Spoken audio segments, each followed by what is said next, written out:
kita hidup untuk rakyat itu baru benar. Jangan kita hidup untuk cari makan.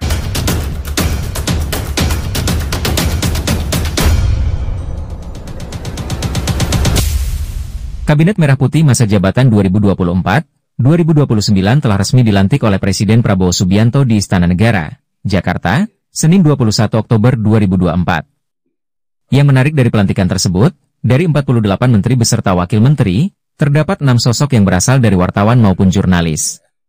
Presiden Prabowo Subianto melalui keputusan Presiden, juga telah resmi menunjuk Raffi Ahmad dan Gus Miftah untuk masuk ke Kabinet Merah Putih, dan beberapa artis juga publik figur resmi bergabung dalam pemerintahan.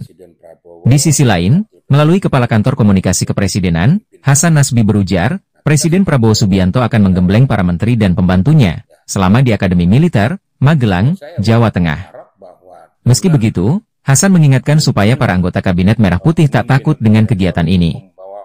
Pasalnya, ini bukan ospek atau militerisme, melainkan kegiatan untuk kebersamaan. Irjen Pol Ricky Herbert Parulian Sitohang, seorang purnawirawan polisi, lulusan Akpol 1983 yang pernah menjabat sebagai Karwasidik Bareskrim Polri, yang kini aktif sebagai praktisi hukum, mengomentari perihal aktivitas para menteri dan wakil menteri serta pembantu presiden yang saat ini berada di Magelang. Rakyat Indonesia, apapun pokok permasalahan telah mempercayakan pada Presiden Prabowo dan Wakil Presiden Gibran Rakabuming untuk memimpin negara ini. Nah, kita sebagai warga negara yang taat hukum, ya kita ikuti. Kalau saya berharap bahwa dengan munculnya pemimpin negara yang baru ini membawa hawa segar di dalam pembangunan negara dan hawa segar bagi rakyat yang ada di bawah. Itu harapan kita. Saya mengucapkan selamat tentunya karena saya bisa melihat lah, ya. Jangan melihat Pak Prabowo dari kulit luarnya. Tapi saya ikuti dari dulu beliau ini punya komitmen kuat. Kalau kenegarawannya jangan ditanya, cukup hebat, ya, cukup hebat. Ketegasan Prabowo tidak siapapun yang tidak gimana bang dengan tidak? Setuju banget, setuju.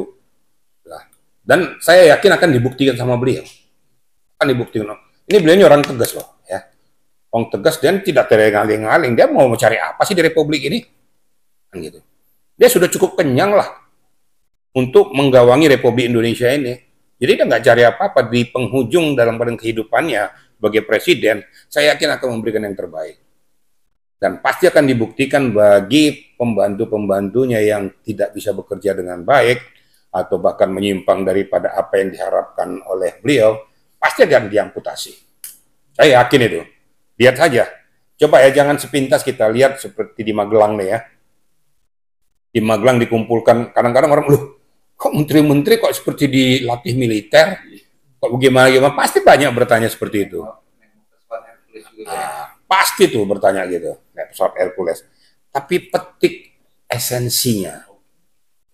Esensinya di sini adalah mereka ini, para pembantu presiden ini, diketuk hati nuraninya untuk bela negara. Ingat loh ya, untuk bela negara, makanya dibuatlah Kabinet Merah Putih. Jadi mengutamakan negara daripada kepentingan pribadi atau golongan.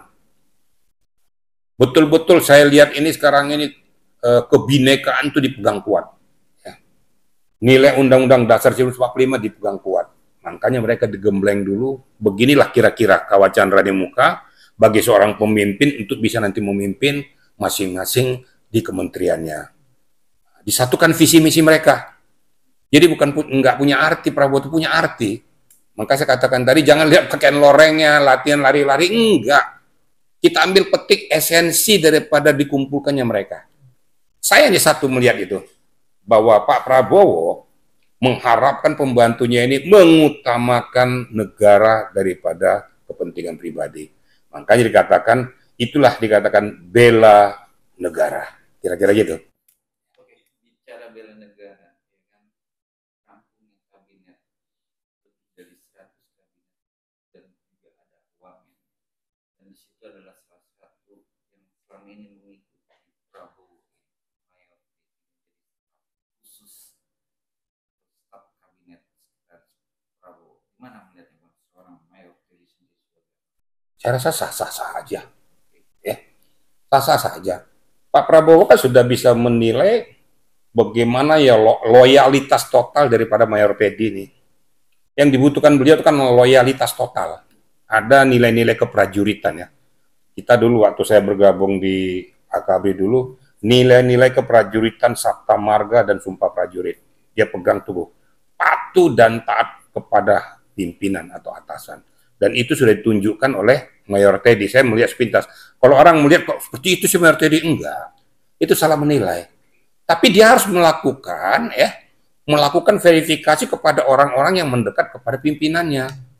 Layak atau tidak, jangan sembarangan. Itulah tugas daripada ajudan. Nah sekarang orang terdekat bagi dia, kalau jadi sekap dia sah-sah saja. Kita jangan lihat dia karena seorang mayor. Oh, ada kok ya. Yang lain ada yang lebih muda dari dia. Mendapatkan posisi bahkan ya mohon maaf aja, wakil presiden aja lebih muda dari dia kok. Bisa, jadi jangan melihat dia sebagai Mayor Teddy-nya, tapi lihat dia sebagai sosok yang mempunyai loyalitas total terhadap pimpinannya. Dan ini yang betul-betul dipegang oleh Pak Prabowo. Pak Prabowo nggak sembarangan. Dia menunjuk itu sudah dilihat rekam jejak daripada Mayor Teddy. Sejak dari mulai 62 sampai dengan Pamen. Kira-kira gitu ya. Bang, tapi juga ada analisa politik, ya kan? Bicarakan soal Prabowo mengangkat Teddy itu melanggar undang-undang. Karena dia dari angkatan. Enggak. Kan ada spesifikasi khusus. Dia kan disekap. Dia tidak melanggar undang-undang. Konstitusi tetap berjalan dengan baik. Undang-undang mana yang dilanggar? Nah ini kadang-kadang orang melihat hanya kulit luarnya saja. Saya nggak kenal dengan Mayor Teddy kok. Walaupun dia itu junior saya ya. Saya nggak kenal dia. Tapi saya melihat rekam jejak dia pada saat mengawal daripada Pak Prabowo is very good. Memang itu dibutuhkan, siap mati untuk membela pimpinan. Dia harus ada di garda terdepan. Dan terbukti beberapa event-event saya lihat dia di garda terdepan. Betul-betul dijaga benar Pak Prabowo. Nah inilah nilai positif yang dipegang oleh Pak Prabowo. Jadi orang tuh jangan melihat hanya seperti kayak gitu, jangan. Sekarang kita kasih yang lebih tua lagi, emang sudah bisa seperti itu juga? Belum tentu. Bahkan bisa jadi kontraproduktif. Nah, saya berharap pada kita, mari kita berpikir lurus, jernih. Saya yakin Pak Prabowo dengan segala alam pikirnya menganalisis permasalahan untuk menunjuk pembantu-pembantunya. Nah, tinggal kita lihat nanti pembantu-pembantunya ini bisa nggak mengerti, memahami, mengetahui arah pikiran daripada Pak Prabowo untuk ya, menggelorakan negara kita. Ya kalau seandainya nggak sepadan, atau nggak seimbang, ataupun nggak seiringan, ya diamputasi sama beliau. Yakin, percaya dengan saya tahu pasti sifat-sifat beliau ini. Kira-kira gitu ya. Bang, tapi juga ada Bang yang mengagetkan talentanya bagus, ya kan, kualitas manajemen di dunia hiburan juga berkurang. Ya kan, presiden yang masuk ke kabinet. Bang melihatnya gimana? Begini ya, Pak Prabowo itu kan melihat spesifikasi orang ya. Mungkin Raffi Ahmad ini diambil dari staf khususnya di bidang kebudayaan dan lain sebagainya. Saya rasa sah-sah saja ya. Maka saya bilang kacamata daripada beliau kan melihat, menelaah siapa-siapa yang layak dan pantas untuk didudukkan menjadi orang terdekatnya. Contoh saja, Taufik Hidayat. Anak muda juga dia, tapi dia kan memang ahli di bidang olahraga. Dan betul-betul membidangi itu dan betul-betul menekuni. Nah, kacamata Pak Prabowo melihat itu ya, didudukkanlah dia. Ada lagi satu seperti Giring. Walaupun sebelumnya dia musisi, tapi dia kan sudah mulai masuk partai politik. Jadi saya mohonkan juga, kita tuh juga jangan terlalu anggap enteng juga kepada generasi-generasi muda. Cuma generasi-generasi muda ini mempunyai nilai bobot yang layak dan pantas, enggak. Jangan merasa kalau sudah tua tuh udah pasti matang, belum tentu. Banyak yang sudah tua juga disuruh mimpin malah babaliut, korupsi malah hancur lebur. Nilai kejuangannya kurang. Kalau mereka ini masih mempunyai nilai kejuangan yang tinggi. Kita makanya saya berharap kepada kita semua, ayo kita sama-sama berpikir positif. Dorong yang sekarang ini di bawah kepemimpinan Prabowo untuk bisa membawa perahu besar ini untuk mensejahterakan rakyat Indonesia. Itu aja kita pikir, gitu loh. Jangan ambil peta kompli, udahlah. Jalan aja belum kok sudah direcokin. Dukung dong supaya negara kita ini bagus. Kira-kira gitu ya. Oke.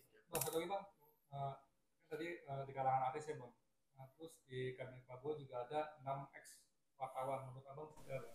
Sah-sah saja. Saya bilang tadi, mau media kayak, dia wartawan kayak, posisi kayak, kan ada spesifikasi khusus yang menurut kacamata beliau, tentunya ingat loh, Pak Prabowo menunjuk itu dia mempunyai tim untuk mensortir, tim untuk menganalisis, tidak sembarang dia dudukkan. Tentu dia tanya kepada timnya, ini gimana, layak atau enggak?